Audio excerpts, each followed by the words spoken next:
두 사람이 있습니다. 갑이라는 사람이 있고 을이라는 사람이 있습니다. 이 두 사람이 계약을 맺는 겁니다. 어떤 일종의 계약을 맺었어요. 그리고 갑이라는 사람은 이 계약을 아주 성실하게 잘 지킵니다. 그런데 을이라는 사람은 이 계약을 대면대면하는 거예요. 그러니까 갑이 을에게 요구하는 겁니다. 나는 계약을 잘 지키고 있는데 너는 왜 이렇게 계약을 안 지키느냐? 너도 좀 계약을 잘 지켜달라라고 요구하는데도 불구하고 이 을은 계속해서 이 계약을 어기고 또 어기고 또 어기고 하는 겁니다. 그럼 여러분들이 갑이라면 어떻게 하시겠습니까? 네, 한 번 더 참아줬어요. 한 번 참아줬어요. 우리는 믿음의 사람이니까. 근데 그래서 계속 어기는 거예요, 이 사람이. 을이 계속 어기고 또 어기고 뭐 100년, 200년, 뭐 1000년 계속 어기는 거예요. 어떻게 하시겠어요? 계약을 파기해야겠죠. 근데 계약을 파기하는 거로 끝날까요? 이 계약 때문에 내가 손해를 봤잖아요. 그럼 그 손해에 대해서 어떻게 해야 되겠습니까? 손해배상을 청구해야 될 거예요. 손해배상을 어마어마하게 청구했습니다. 이 갑이 계약을 파기하고 손해배상을 엄청나게 청구를 한 거예요. 그제서야 을이 놀랐어요. 그 손해배상 청구 오는 걸 보고 놀랐어요. 이건 내가 도저히 갚을 능력이 안 돼. 그래서 어떻게 하겠습니까? 여러분이 을이라면요. 마음대로 하세요. 이렇게 할 수 없잖아요. 갑을 찾아가야지. 찾아가서 잘못했다고, 내가 좀 밀어냈으니까 이번 한 번만 좀 잘 봐줬으면 좋겠다고 막 눈물을 흘리고 통사적을 하는 거예요. 근데 이 갑은 너무 훌륭해. 여러분 같아. 너무 훌륭해가지고 그 불쌍한 마음이 들었어요. 궁휼의 마음이 들었어요. 그래가지고 이전의 계약은 파기하고 새로운 계약을 맺어서 뭐 이렇게 지냈다. 뭐 이런 얘기를 지금 왜 하냐면은 우리가 좀 법 얘기하려고 하는 것이 아니라 오늘 저와 여러분이 읽은 본문이 그런 내용을 담고 있습니다. 여기서 갑은 누구냐면 하나님입니다. 그럼 을은 누구겠어요? 이스라엘입니다. 이 둘은 원래 가까운 사이일까요? 아닐까요? 가까운 사이일 수가 없습니다. 왜냐하면 하나님은 창조주인 반면에 이스라엘은 누구예요? 죄인이에요. 죄인들 중에 하나예요. 온 세상 모든 사람이 다 죄인인데 그 중에 하나가 이스라엘이에요. 근데 그 중에 하나 중에서도 이스라엘은 하나님이 뭐 대접해 주기에 별 시덥지가 않아요. 왜냐하면 이들은 가진 것도 없고 능력도 없고 힘도 없고 나중에 보시겠지만 그들의 가지고 있는 믿음이라는 것도 신실하지도 않고, 그러니까 종이에요. 애굽의 종이에요. 하등에 잘 대해줄 이유가 전혀 없는 민족이 이스라엘입니다. 근데 그 이스라엘에게 하나님이 찾아오신 거예요. 찾아와서 이스라엘아, 너 나하고 계약을 맺자. 내가 너 하나님 해줄게. 내가 너 하나님 할 테니까 너는 내 말을 듣는 내 백성이 되주라. 그래서 너희가 내 말을 잘 들으면 너희는 어떻게 될 거라고요?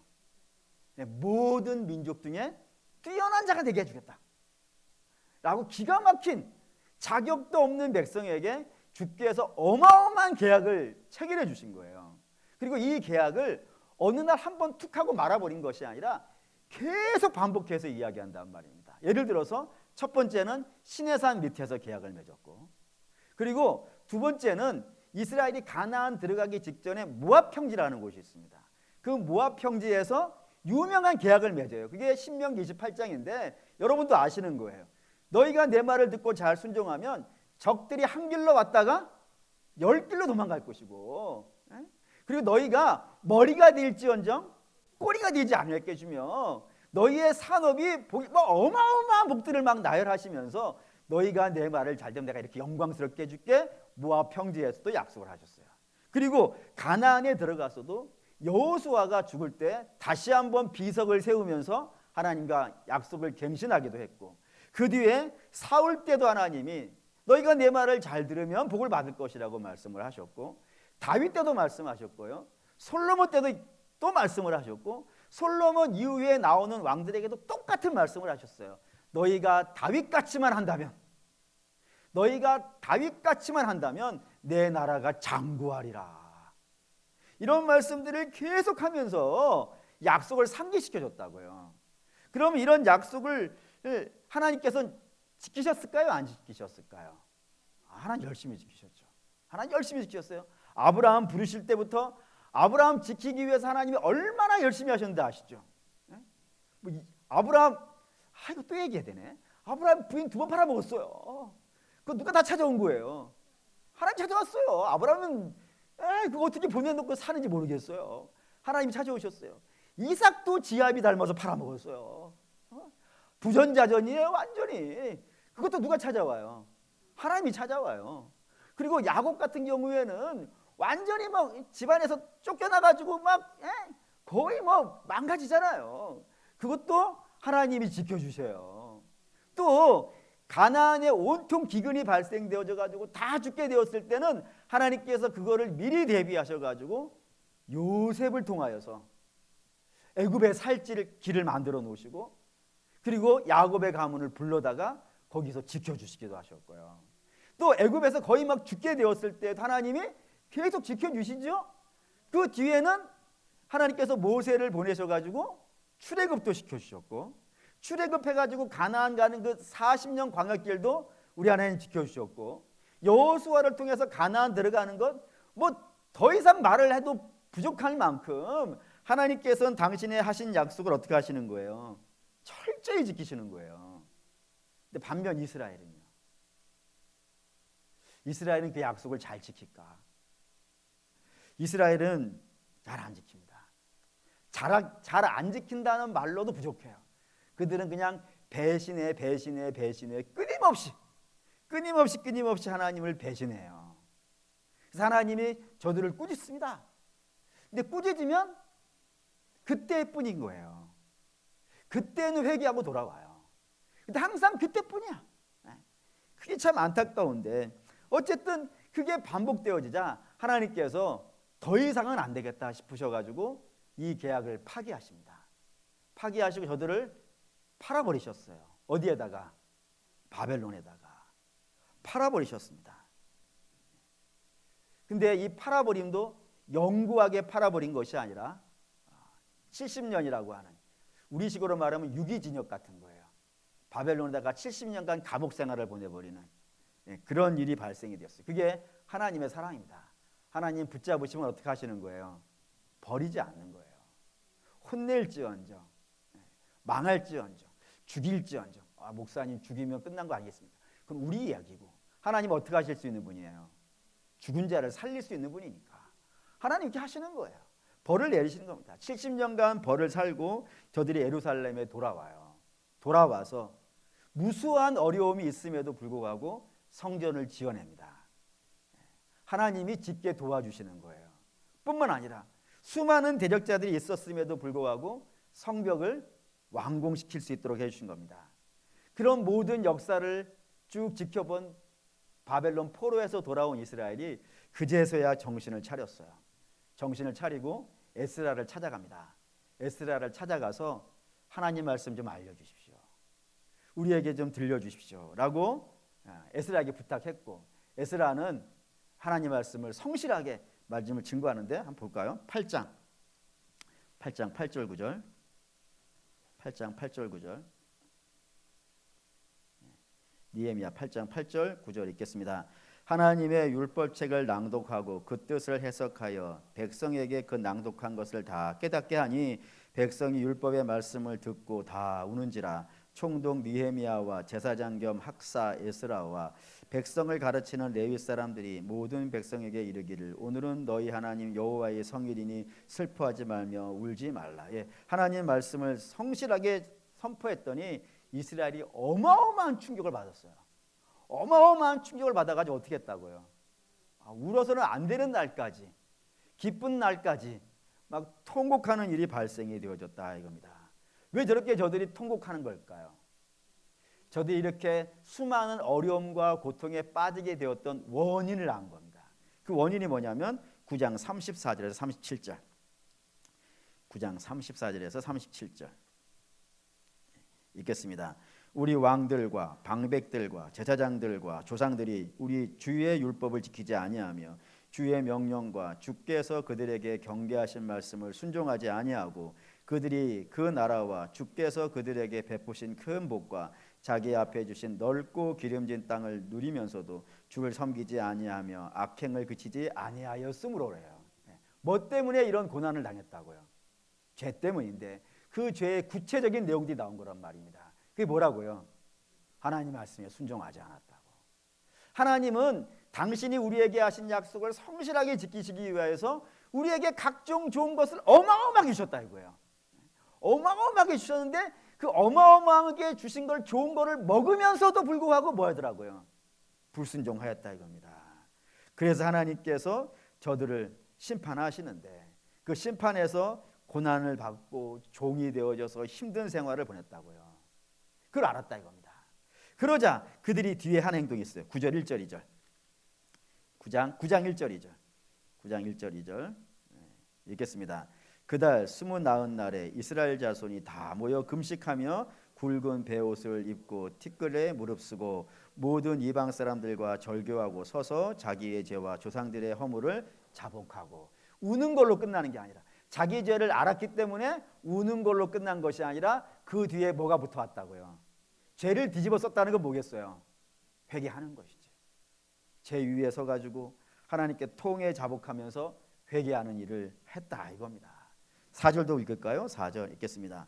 레위 사람 예수아와 바니야와 감미엘과 스바냐와 분니와 세레바의 바니와 그 단에 올라서서 큰 소리로 그들의 하나님 여호와께 부르짖고. 큰 소리로 그냥 너무너무 하나님께 죄스러워서 속으로 못하겠어서 큰 소리로 하나님께 자기 죄들을 자복하고 통회하는 일을 했다라고 이겁니다. 이게 여러분 중요해요. 이게 설교자에게 있어서 제1 목표입니다. 그러니까 설교자는 뭐 하는 사람이냐면 하나님의 뜻을 그대로 전달하는 거예요. 그럼 하나님의 뜻이 그 완벽하신 하나님의 말씀이 우리에게 오면은 우리는 연약한 자들이라 그 우리의 삶과 하나님 말씀이 충돌하지 않겠어요. 그러면 우리 연약함들이 드러나게 될 것이고 우리의 연약함들이 드러나게 되어지면 그때는 당연히 모아야 되는 거예요. 회개하는 거라 이겁니다. 그러니까 설교자의 제일 목표는 하나님의 뜻을 전달하여서 성도들이 자기의 죄를 아는 거예요. 알고 하나님께 통해 자복하는 겁니다. 이거 우리 주님도 그러신 거예요. 주님이 이 땅에 오셔가지고 제일 처음 하신 설교가 뭐죠? 회개하라, 천국이 가까웠다 이거예요. 그러니까 천국을 맞이하고 싶은 사람은 어떻게 하라는 거예요? 회개하라고. 회개함 없이 천국을 맞이할 수 없으니까 너희는 이 예수님이 하나님 말씀이잖아요. 이 말씀 대신 예수님을 바라보면서 너희는 회개해야 돼 라는 선포를 주께서 하시고 있더라 이겁니다. 그런데 오늘 설교는 여기서부터입니다. 이렇게 하나님 말씀을 듣고 내 죄를 알고 회개하는 것으로 끝나면 될까요? 안 될까요? 안 된다 이겁니다. 그럼 그 뒤에 뭐가 나와야 될까요? 회개했어요. 죄를 알았어요. 그리고 회개했어요. 여기서 끝나면 안 된다 이거예요. 그 뒤에 당연히 붙어 나와야 되는 게 있는 겁니다. 그게 뭘까요? 회개했으면 회개에 합당한 열매가 나와야지. 아멘입니까? 회개는 그냥 입으로 이야기하고 반성문 읽고 가는 게 아니라고요. 회개하고 다시 옛날로 돌아간다면은 그걸 회개를 한 게 아니잖아요. 회개를 했으면 회개에 합당한 열매를 맺어야 되는데 그 회개에 합당한 열매가 9장 38절. 9장 38절 읽겠습니다. 우리가 이 모든 일로 말미암아 이제 견고한 언약을 세워 기록하고 우리의 방백들과 레위 사람들과 제사장들이 다 임봉하나이다 하였느니라. 여기 이제 언약을 갱신하는 겁니다. 우리가 이때까지 하나님 말씀을 안 들어서 망한 거예요. 그런 이제 예전에 그 계약은 파기가 된 겁니다. 그럼 이제는 어떻게 하겠어요? 하나님 다시 하겠습니다. 하나님 이제 말씀을 알았으니까 옛날에는 못 지켰지만 이제부터는 하나님 제대로 하겠습니다 라면서 언약을 갱신하고 있는 겁니다. 언약을 갱신해서 새롭게 하나님 우리가 이제 하나님 말씀을 알았으니까 이제 앞으로 우리가 이렇게 하겠습니다 라는 것으로 계약을 새로 맺고 있는 거예요. 그때 계약에 참여한 자들의 이름이 1절에서부터 10장 1절에서부터 28절까지 등장합니다. 1절에 나오는 사람 두 사람, 느헤미야하고 시드기야, 이 두 사람은 정치인입니다. 그리고 2절에서부터 28절까지 21명이 등장하는데 이 21명은 전부 종교 지도자들입니다. 다시 말하면 이스라엘의 모든 지도자들이 이 계약서를 쓰고 하나님 이제 우리 이렇게 하겠습니다 라고 선포를 하고 그 밑에 자기 이름을 쓰고 있는 거예요. 왜 쓰고 있는 거예요? 다 족장들이고 리더들이에요. 내가 솔선수범해서 이거 지키겠다 이겁니다. 이전에 몰라서 못했다면은 이제 분명히 알았으니까 우리가 우리 지파의 족장으로서 우리 민족의 대표자로서 반드시 나도 지키겠지만 내 백성들도 나의 뒤를 따라가는 우리의 가족들도 이걸 지키겠습니다라고 서명을 하고 있는 거예요. 그 서명가 나와서 여기는 좀 봐야 될 것 같아요. 28절 29절 28절 29절 읽겠습니다. 그 남은 백성과 제사장들과 레위 사람들과 문지기들과 노래하는 자들과 느다님 사람들과 및 이방 사람과 절교하고 하나님의 율법을 준행하는 모든 자와 그들의 아내와 그들의 자녀들 곧 지식과 총명이 있는 자들은 다 그들의 형제 귀족들을 따라 저주로 맹세하기를 우리가 하나님의 종 모세를 통하여 주신 하나님의 율법을 따라 우리 주 여호와의 모든 계명과 율례를 지켜 행하여 그 뒤에 따르는 사람들, 백성들, 지도자들이 먼저 헌신을 하였고 그 뒤에 모든 백성들도요. 여자와 아이들에 관계없이 모두가 다 이걸 우리도 따라 지키겠습니다라고 약속을 했다 이겁니다. 이게 언약 갱신이에요. 이스라엘이 하나님께 새롭게 언약 갱신하고 있는 겁니다. 그럼 이제 우리는 궁금한 점이 이때 이 문서에다가 썼는데 뭐를 썼느냐 이겁니다. 뭐를 썼느냐? 뭐를 쓰고 이거 앞으로 지키겠습니다라고 하나님께 약속을 하고 있는가? 모두 가지수는 6가지입니다. 6가지인데 내용상으로 분리해 보면 3가지입니다. 이 3가지를 한번 좀 보도록 할게요. 30절 읽겠습니다. 우리의 딸들을 이 땅 백성에게 주지 아니하고 우리 아들들을 위하여 그들의 딸들을 데려오지 아니하며 첫 번째로 한 약속 그게 뭐냐면 이방 결혼을 하지 않겠습니다 라는 선언이라 이겁니다.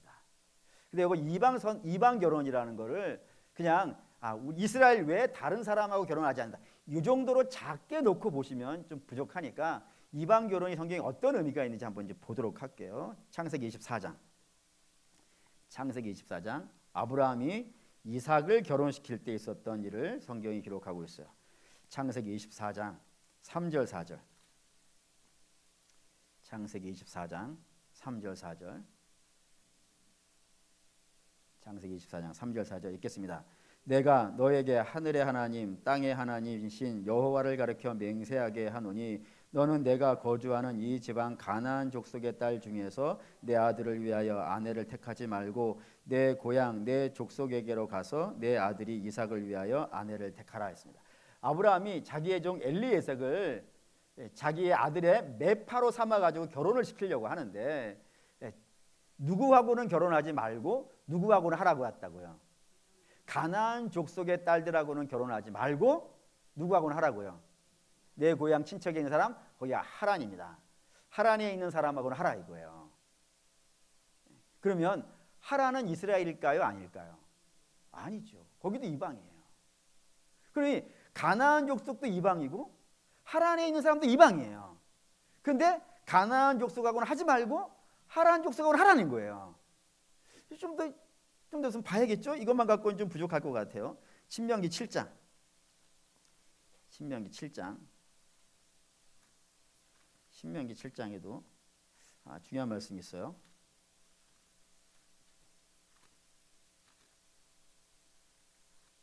신명기 7장 1절 읽겠습니다.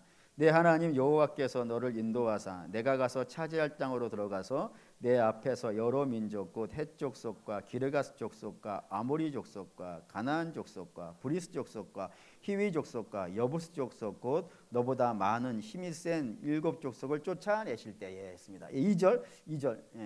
3절 읽을게요. 또 그들과 혼인하지도 말지니 내 딸을 그들의 아들에게 주지 말 것이요 그들의 딸도 내 며느리로 삼지 말 것이며 이스라엘 가나안에 들어갈 거예요. 가나안에 들어갔더니 거기 가나안에 헷 족속으로부터 시작하여서 7 족속이 있습니다. 이 족속들하고는 결혼하지 말라. 어떻게 돼 있냐면 왜 결혼하지 말라고 돼 있냐면 아예 결혼이란 건 상상도 할 수 없게 어떻게 했냐면은 다 죽이라고 돼 있다니까요. 다 죽이라. 2절 읽을게요. 내 하나님 여호와께서 그들을 내게 넘겨 내게 차지하게 하리니 그때 너는 그들을 진멸할 것이라. 그들과 어떠한 언약도 하지 말 것이요 그들을 불쌍히 여기지도 말라라고. 그들을 진멸하라고. 진멸이라는 단어를 잘 이해하셔야 돼요. 그냥 싹 다 없애는 거예요. 남자든 여자든 노인이든 아이든 장애인이든 뭐 관계없이 몽땅 다 죽이는 거예요. 잔혹한 명령일 수 있지만 하나님께서 그 가나안 땅에 살고 있는 모든 족속을 다 죽이라고 했어요. 여자도 예외 없이 다 죽어야 돼요. 그러니 가나안 족속하고 결혼할 수 있겠어요, 없겠어요? 없죠. 당연히 다 죽여야 돼. 기본 율법이 다 죽이는 거니까 그 땅의 여자들하고는 절대로 결혼할 수가 없어요. 그런데 21장 신명기 21장 신명기 21장에 이런 말씀이 있어요. 보셔야 돼요. 21장 11절 12절 11절 12절 11절 12절 읽겠습니다. 내가 만일 그 포로 중에 아리따운 여자를 보고 그에게 연연하여 아내를 삼고자 하거든 너를 내 집으로 데려갈 것이요 그는 머리를 밀고 손톱을 베고. 여기 이제 이스라엘이 전쟁을 하는 자니까 이방이에요, 아니에요? 아니, 이스라엘이 자기들끼리 싸우는 거 이상하잖아요. 이방이에요. 이방하고 전쟁을 하는데 그 전쟁하다가 포로가 생겼어요. 그 포로 중에 아리따운 여자가 있는 거예요. 꼭 이거를 누구라고 얘기를 해야겠는데 거룩한 예배 시간에 제가 할 수는 없으니까 어쨌든 아리따운 여자가 있는 거예요. 그 여자를 뭐 할 수 있다고요? 아내 삼을 수 있다 이거예요. 근데 가나안 족속이라면 다 죽이라 그랬는데 아내 삼을 수 있다 이거예요. 그러니까 아내 삼을 수 있는 이방인이 있네 라는 것으로 보인다 이겁니다. 그러니 율법상 결혼이 금지되어져 있는 것은 모든 이방인이 아니었던 거예요. 딱 정해져 있는 겁니다. 누가 이 결혼의 제외 대상인 거예요. 신명기도 그렇고 그리고 아까 창세기의 아브라함도 그렇고 전부 가나안 족속이라고 되어 있어요. 가나안 족속하고는 안 되는데 가나안 족속 밖에 있는 사람하고는 성경이 결혼한 것에 대해서 굳이 크게 시비를 안 건단 말입니다. 뭐 실제 예도 이래요. 요셉의 부인 므낫세와 에브라임의 어머니가 누군지 아시나요? 그 애굽의 제사장 딸이에요. 이방인이에요. 뿐만 아니라 모세의 부인이 누군지 아시나요? 그 미디안 족속의 딸이에요. 미디안 족속은 지금의 사우디아라비아 사람들입니다. 그 지역에 살고 있던 사람이에요. 거기에 시브라라는 여자가 결혼했어요. 그래서 나중에 미리암과 아론이 모세에게 네가 어떻게 이방의 여자랑 결혼하냐라고 시비를 걸어가지고 하나님이 그냥 미리암을 쳐가지고 막 문득병 생기고 이런 일이 발생되었을 때 그 원인도 이방 결혼을 네가 모세가 왜 했냐라는 책망인데 하나님이 누구 편 드시더라고요? 모세 편을 드셨다고 되어 있단 말이에요. 뿐만 아니라 다윗의 아들 중에 압살롬 아시나요? 그 압살롬의 어머니가 누군지 아십니까? 그술왕 달메의 딸이라고 되어 있어요. 그 왕의 딸이에요. 그 왕이니까 당연히 이방이에요. 이방 딸이 다윗도 이방 여자랑 결혼한 적이 있고 솔로몬도 뭐 첫 번째 부인이 애굽 여인이었고요. 뭐 이런 식으로 성경이 전체 이방이 아니라 가나안 족속이라고 딱 한정을 짓고 있단 말입니다. 그래서 이게 창세기 26장 볼게요. 26장 거기에 이삭이 탄식하는 장면이 등장해요. 이삭이 탄식을 하는데 26장 34절 이삭이 에서의 결혼식을 보면서 탄식을 하는데 34절 35절 읽겠습니다. 에서가 40세 헷족속 부엘리의 딸 유딕과 헷족속 엘론의 딸 마스맛을 아내로 맞이하였더니 그들이 이삭과 리브가의 마음에 근심이 되었더라. 이삭과 리브가의 마음에 근심이 된 이유가 뭐라고요? 이 에서가 누구랑 결혼했다고요? 헷족속이라고요. 헷족속 아까 신명기 7장 읽을 때 가나안 7족속 중에서 맨 처음에 나온 족속이죠. 헷족속이라고. 가나안 족속이에요. 그러니까 가나안 족속하고 결혼하는 거에 대해서 성경은 굉장히 싫어합니다. 그러니까 가나안 밖의 사람하고 가나안에서 떨어져 있는 사람하고 결혼하는 거에 대해서는 뭐 굳이 시비를 안 걸어. 잘했다는 건 아니에요. 근데 그거에 대해서는 뭐 이렇게 막 근심했다, 속상했다, 문제했다 그런 식의 표현이 없고 가나안 족속하고 결혼한 거에 대해서는 굉장히 반대한다 이겁니다. 그 이유가 뭘까요, 여러분? 유혹의 강도 때문이지 않겠는가 생각이 된다 이겁니다. 민수기 볼게요. 민수기 33장. 민수기 33장 55절. 민수기 33장 55절 읽겠습니다. 너희가 만일 그 땅의 원주민을 너희 앞에서 몰아내지 아니하면 너희가 남겨둔 자들이 너희의 눈의 가시와 너희의 옆구리에 찌르는 것이 되어 너희가 거주하는 땅에서 너희를 괴롭게 할 것이요 나는 그들에게 행하기로 생각한 것을 너희에게 행하리라. 이렇게 있습니다. 이게 무슨 말이냐면 이 가나안 밖의 족속은 멀리 사는 자들이잖아요. 멀리 사는 자들. 거기에서 여자를 데려오면은 기본적으로 멀리 떨어져 있으니까 자기의 민족의 영향을 잘 받겠어요? 덜 받겠어요? 덜 받겠죠. 전쟁에서 패해서 데리고 왔으니까, 멀리서 데리고 왔으니까 이스라엘의 문화 속으로 들어올 것이고 이스라엘이 행하는 대로 삶을 따라올 거란 말이에요. 그래서 내버려 두는 것 같고, 가나안 족속은요 뭐라고 표현되냐면 눈의 가시라고, 옆구리의 가시라고. 다시 말하면 옆에 붙어 있는 거예요. 옆에 붙어 있기 때문에 그 옆에 붙어 있는 자들과 섞여 버리면 어떻게 되는 거예요? 쓸려가는 거예요. 그쪽으로.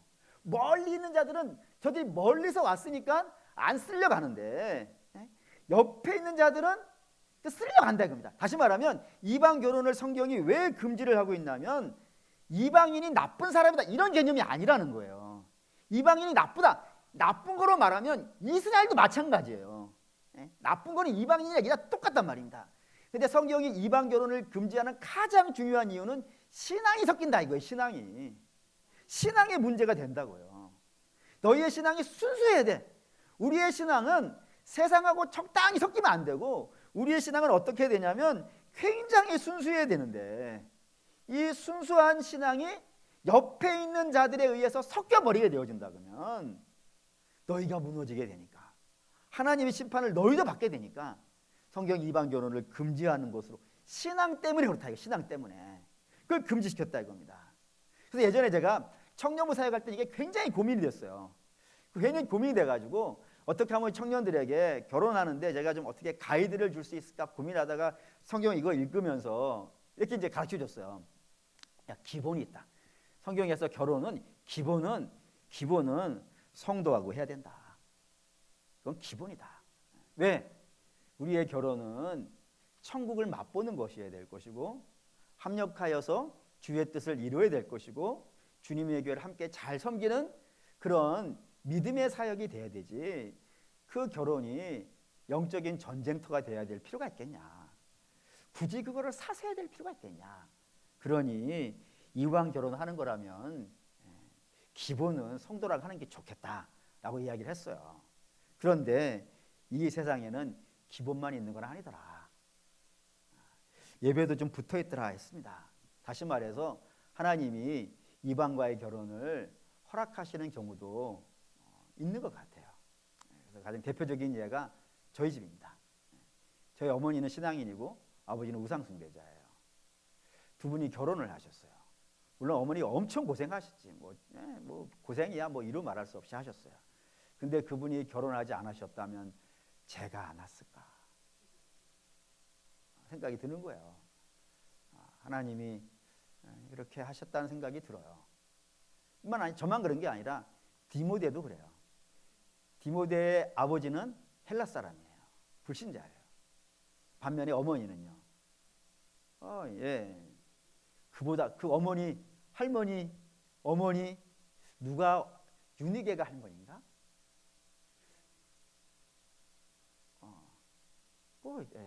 갑자기 생각이 안 났어요.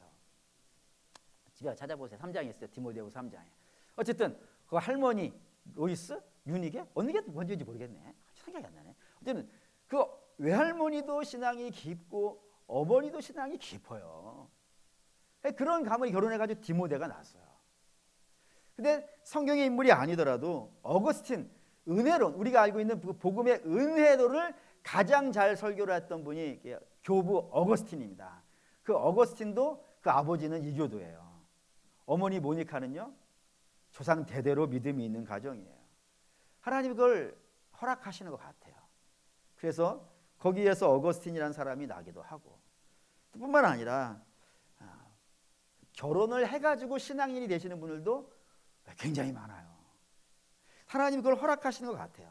그래서 제가 이제 청년들에게 정의해 준 거는, 기본은 이왕이면 여러분들 기도도 그렇게 해. 신앙이라고 하게 해달라고. 기본은 그래. 그런데 하나님께서 불신자고도 시키실 수 있어. 근데 그때는 기도 많이 해야 돼. 정말 많이 해야 돼. 정말 많이 해서 하나님의 뜻인지 확인하고, 그리고 하나님의 뜻이면 해도 돼. 그러면 어쩌면 하나님께서 크신 일을 하실 수도 있어 라고 이렇게 얘기를 해줬어요. 무슨 성경 마찬가지입니다. 오늘 하나님과 언약을 갱신하는데 첫 번째로 이 이방 결혼을 써놨다는 건 여러분 깊이 생각을 해보셔야 됩니다. 이 신앙이라는 것이 정말로 순수해야 돼요. 근데 순수함을 지키기 위해서 이방 결혼을 금지하고 있는 겁니다. 그럼 우리는 신앙생활을 어떻게 순수하게 하려고 하는지, 그냥 가볍게 대하면 안 된다는 거예요. 가볍게 대하지 말고 정말 결혼 같은 경우에는 정말 기도를 많이 하셔야 됩니다. 하나님의 뜻을 분별하시고 그 하나님의 뜻에 따라서 하시는 것이 신앙의 가장 중요한 원칙이 된다는 사실을 기억하실 필요가 있습니다. 두 번째 31절. 느헤미야 10장 31절 읽겠습니다. 혹시 하려고 할지라도 우리가 안식일이나 성일에는 그들에게서 사지 않겠고 일곱째 해마다 땅을 쉬게 하고 모든 빚을 탕감하라 하였고, 안식일을 철저히 지키라라고 하면서 이 실례, 안식일을 어떻게 지키는 것이 신실하게 지키는 실례를 두 가지를 들었습니다. 하나는 물건 거래를 금지하는 것, 또 하나는 7년에 한 번씩은 땅을 놀리는 것. 이 두 가지를 행하는 것을 안식일을 지킨다라고 설명했단 말입니다. 이게 왜 이런 식의 예를 달아놨냐면은, 여러분 안식일은 우리에게 두 가지를 꼭 요구하게 돼 있어요. 지금도 마찬가지입니다. 우리 안식일을 잘 지키려면 이 두 가지를 여러분 생각하셔야 되는데, 첫 번째는 안식일은 누구를 생각하는 시간인가요? 지난 일주일간은 첫째 날에서부터 여섯째 날까지는 물론 매 순간이 다 하나님과 동행하는 시간이지만, 이 안식일만큼은 딱 한 분만 기억해야 되는 시간입니다. 그게 누구인 거예요? 하나님이에요. 하나님만 기억해야 돼요. 그런데 사람이 물건을 사고 파는 겁니다. 이거 중요할까요? 안 중요할까요? 굉장히 중요합니다. 왜요? 서로의 이익이 왔다 갔다 하거든요. 서로의 이익이 왔다 갔다 하는 상황이니까 자칫 잘못하면 마음이 어떻게 되겠습니까? 마음이 돈에 흘러가는 대로 흘러간다 이겁니다. 우리 주께서 말씀하셨어요. 재물이 있는 곳에 마음이 있다고요. 재물이 있는 곳에 마음이 있다고요. 그러니 이거 어마어마한 겁니다. 근데 주일에 재물이 왔다 갔다 하면은 하나님만 생각해야 되는 이 복된 주일에 우리의 마음이 어디로 흘러가겠어요? 하나님이 아닌 곳으로 흘러갈 수 있다 이겁니다. 그래서 하나님만 생각하는 날라는 걸 분명히 하려고 물건 거래를 금지시켰습니다. 두 번째는 재물에 연연하지 말라요. 7년마다 한 번씩 땅을 놀려야 된다는 것은 재물에 연연하지 말라 이거예요. 이거 이렇게 얘기해 볼게요. 여러분, 일주일 내내 일하는 게 이익이 되겠습니까? 일주일에 6일만 일하고 7일은 안 하는 게 이익이 되겠습니까? 계산이 잘 안 되실까요? 7일 내내 일하는 게 낫겠어요? 돈 버는 관점에서는 7일 내내 일하는 게 낫겠어요? 아니면은 6일만 일하는 게 낫겠어요? 7일 내내 하는 게 낫죠. 공부하는 학생으로 할까요? 7일 내내 공부하는 게 낫겠어요? 6일만 공부하고 하루는 안 하는 게 낫겠어요? 제가 학교 다닐 때 선생님이 이런 말씀하셨어요. 야, 공부 성적은 엉덩이의 크기에 비례한다. 왜? 오래 앉아 있어야 돼. 오래 해야지 공부가 늘어. 그런 관점에서 본다면은 여러분 시간을 많이 들이는 게 도움이 돼요. 그래서 이런 많이 갖는 거를 목표로 삼으면은 사랑하는 우리 믿음의 성도 여러분 예배 못해요. 근데 그 안식일을 지키기 위해서 노르라라고 하는 것은 그 욕심을 어떻게 하는 겁니까? 끊어내라 이겁니다. 끊어내라 이거예요. 왜요? 이스라엘은 많이 갖기 위해서 신앙생활하는 자들이 아닙니다. 이스라엘이 왜 신앙생활하는 거예요? 뭐하러 있는 자들이에요? 이 백성은 나를 위해 지었나니 나의 찬송을 부르게 하려 하리라. 다시 말하면 예배하기 위해서 불려진 자들이라 이겁니다. 그 예배하기 위해서 불려진 자들인데 그 예배하는 것에 마음을 두지 아니하고 더 많이 갖는 걸로 그 삶의 소망을 갖는다 그러면은 안식일 못 지키는 거예요. 그래서 사랑하는 믿음의 성도들, 우리가 분명히 기억해야 되는 게 있습니다. 우리가 애쓰지 않아도, 막 지나치게 욕심 부리지 않아도 하나님은 우리에게 있어야 될 것을요 주신다 이거예요. 반드시 주신다 이겁니다. 이스라엘이 안식일에 만나를 얻지 않았지만 그럼에도 불구하고 가나안 가는데 문제가 있더라 없더라? 문제 없더라 이거예요. 문제 없더라고요. 다시 말해서 여러분, 우리가 지금 가진 것보다 조금 더 갖는다고 해서 가나안 가는 거 아닙니다. 우리가 조금 더 많이 공부해서 점수를 많이 얻어 좋은 대학 간다고 해서 가나안 가는 거 아닙니다. 우리가 가나안 가는 것은 하나님에 의해서 가는 거예요. 그러니까 하나님이 우리에게 좋게 해주셔야 좋은 거예요. 그러니까 우리 아무리 적은 걸 가지고 있다 하더라도 하나님이 그걸 좋게 해주시면 우리가 복이 돼요. 아무리 많은 걸 가지고 있다 하더라도 하나님이 복되게 해주시지 않으면요, 그것 때문에 근심하게 되어진다 이겁니다. 그렇기 때문에 사랑하는 우리 성도들 여러분, 재물에 대해서 너무 염려하지 마십시오. 더 많이 가지려 하지 않으셔도 우리 하나님께서 충분히 주실 줄 믿습니다. 이게 두 번째고요. 세 번째는 32절에서부터 39절까지 쭉 나오는 이야기인데, 이게 네 가지 나와요. 네 가지가 공통점이 있어서 그래요. 그 공통점은 전부 헌금입니다. 헌금에 네 가지가 걸려 있어요. 왜 헌금을 이렇게 중요하게 강조하냐면 헌금은 돈이 아니기 때문입니다. 헌금은 뭘까요? 믿음이에요. 하나씩 볼까요? 32절. 10장 32절. 10장 32절 읽겠습니다. 우리가 또 스스로 규례를 정하기를 해마다 각기 세겔의 3분의 1을 수납하여 하나님의 전을 위하여 쓰게 하라. 여기 성전세가 등장했습니다. 이 성전세는 모든 남자, 20세 이상 되는 남자가 1년에 3분의 1 세겔을 내는 겁니다. 3분의 1 세겔이라면 한 달로 말한다면 30분의 1조예요. 아, 목사님 30분의 1조야 할만하죠? 라고 생각하실지 모르겠지만 이게 첫 번째입니다. 첫 번째. 두 번째 볼까요? 35절에서 37절. 35절에서 37 읽을게요.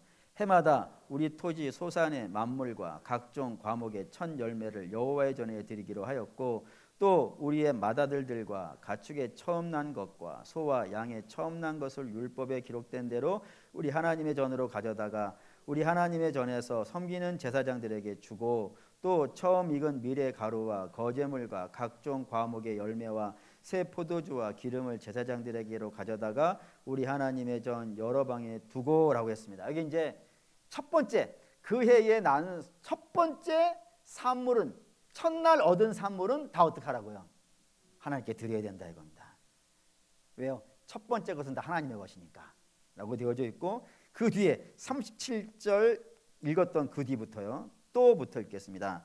또 우리 산물의 11조를 레위 사람들에게 주리라 하였나니 이 레위 사람들은 우리의 모든 성읍에서 산물의 11조를 받을 것이며 라고 했어요. 38절 레위 사람들이 11조를 받은 때에는 아론의 자손 제사장 한 사람이 함께 있을 것이요 레위 사람들은 그 11조의 10분의 1을 가져다가 우리 하나님의 전 곳간에 여러 방에 두대했습니다.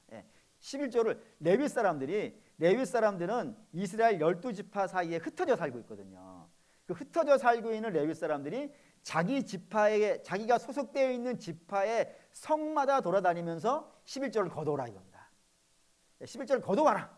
그래서 그것으로 너희가 생활해야 된다라고 되어 있고, 마지막 네 번째가 39절 읽겠습니다.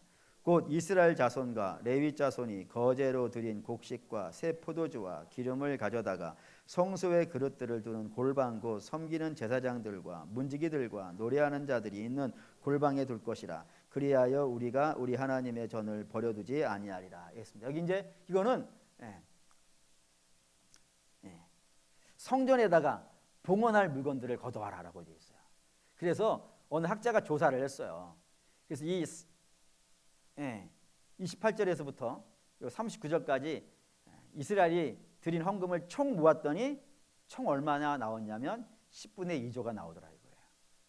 그러니까 10분의 2조를 헌금을 하라라고 되어 있는 겁니다. 여러분들 다 하실 거죠, 이 정도는? 11조를 기본적으로 다 하죠? 할렐루야.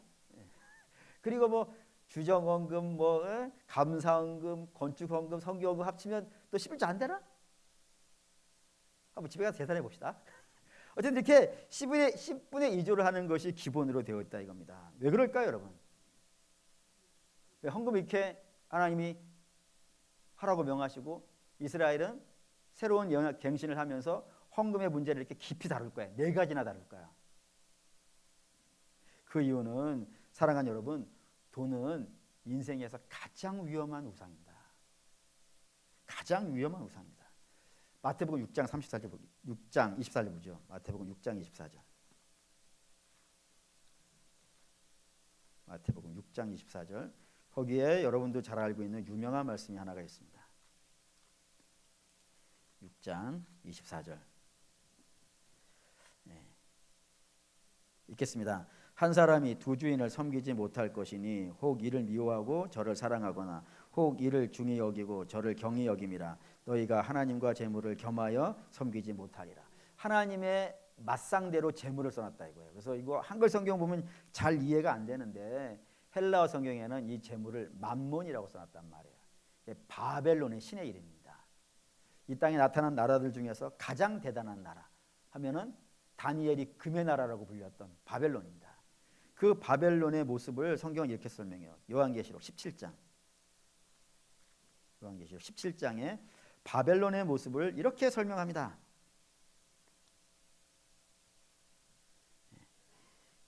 4절 5절. 우선 5절을 읽고 갈게요. 5절부터 순서가 읽겠어요. 5절 읽겠습니다.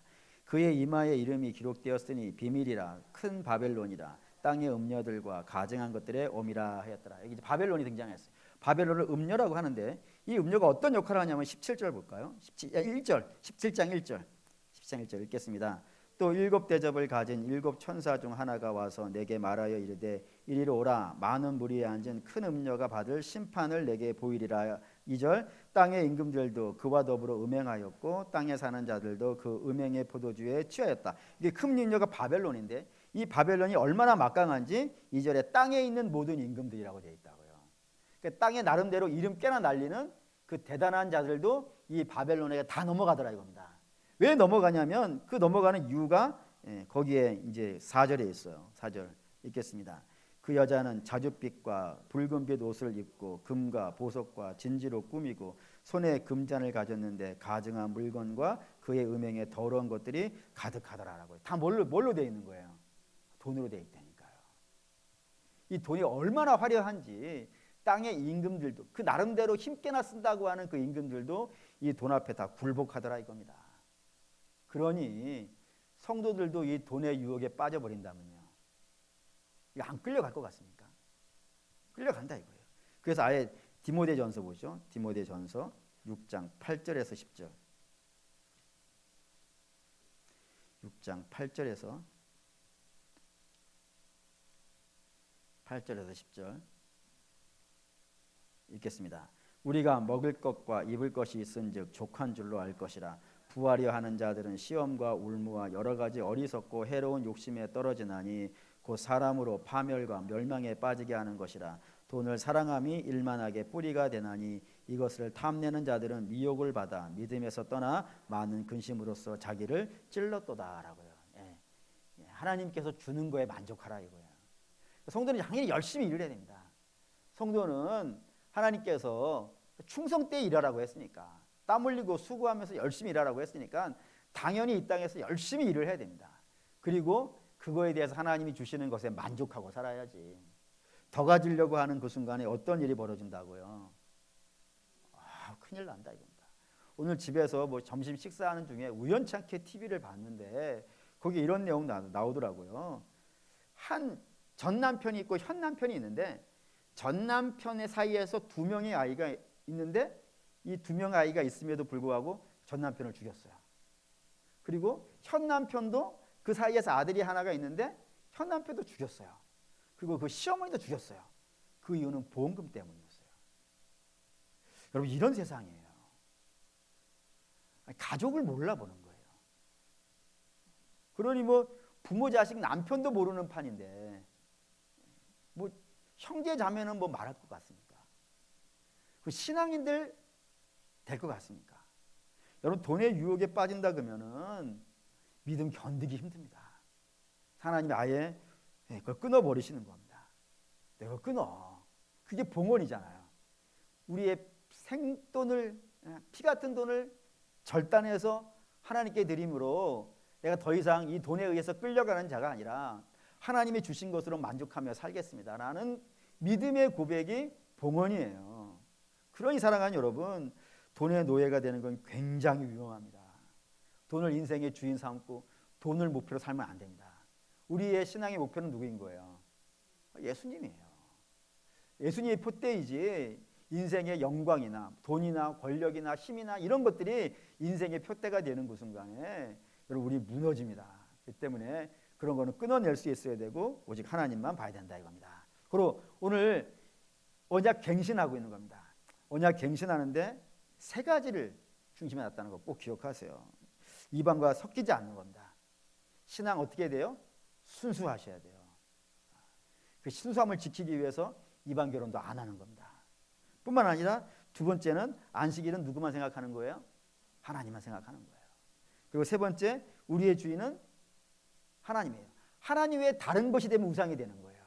오직 하나님만이 우리의 주인이시고 우리 주의 명령에 순종하여서 나머지를 사용하시는 것이지 하나님이 우리의 주인이면 요거를 세 가지를 갱신을 했다 이겁니다. 앞으로 이렇게 하겠습니다. 우리의 신앙 철저히 순수하겠으며 그리고 안식일은 철저히 하나님만 생각할 것이며 그리고 우리의 주인은 하나님이다. 이거를 결단하는 것이 느헤미야의 개혁이었다 이겁니다. 그리고 사랑하는 여러분, 우리도 그런 신앙인 되시기를 주의 이름으로 축원합니다. 아멘. 기도하겠습니다.